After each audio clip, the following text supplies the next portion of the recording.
कोकणातील नाणार रिफायनरी समर्थकांकडून मुख्यमंत्र्यांच्या भेटीसाठी सध्या प्रयत्न सुरू आहेत।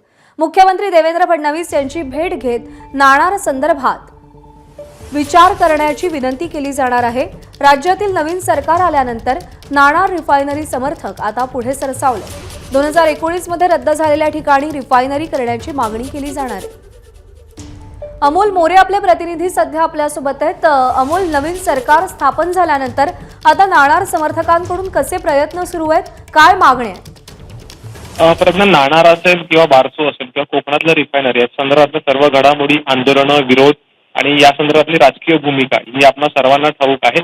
पण साधारणपणे आता नवीन सरकारले महायुतीचे मुख्यमंत्री पदी देवेंद्र फडणवीस आहेत आणि अशा वेळेला कुठेतरी नाणार रिफायनरी समर्थक जे आहेत त्या भागातले किंवा बिलिये या गावातले काही लोक आहेत ज्यांनी यापूर्वी भूमिका घेतलेली होती की रिफायनरी करा, आणि त्यांचं म्हणणं असं आहे समर्थकांचं की आमच्याकडे साधारणपणे 8 ते 10,000 एकर जमीन ही रिफायनरीसाठी देण्यासाठी उपलब्ध आहे आणि जर बारसूमध्ये विरोध आहे तर तशा प्रकारचा विरोध नाणार इथं नाहीये आणि कोकण असेल किंवा राज्याच्या विकासासाठी, आर्थिक घडामोडींसाठी हा प्रकल्प खूप महत्त्वाचा आहे आणि याबाबत मुख्यमंत्री देवेंद्र फडणवीस यांनी विचार करावा अशी त्यांची भूमिका आहे। त्यातली एक इंटरेस्टिंग गोष्ट अशी आहे की आपल्या सर्वांना जर माहिती असेल तर यापूर्वी देवेंद्र फडणवीस यांनी कोकणात आले होते काही म्हणजे विधानसभा निवडणुकींच्या वेळेला, साधारणपणे 2019च्या वेळेला, आणि त्यावेळेला त्यांनी अशाच प्रकारची भूमिका घेतली होती रिफायनरी समर्थनाची।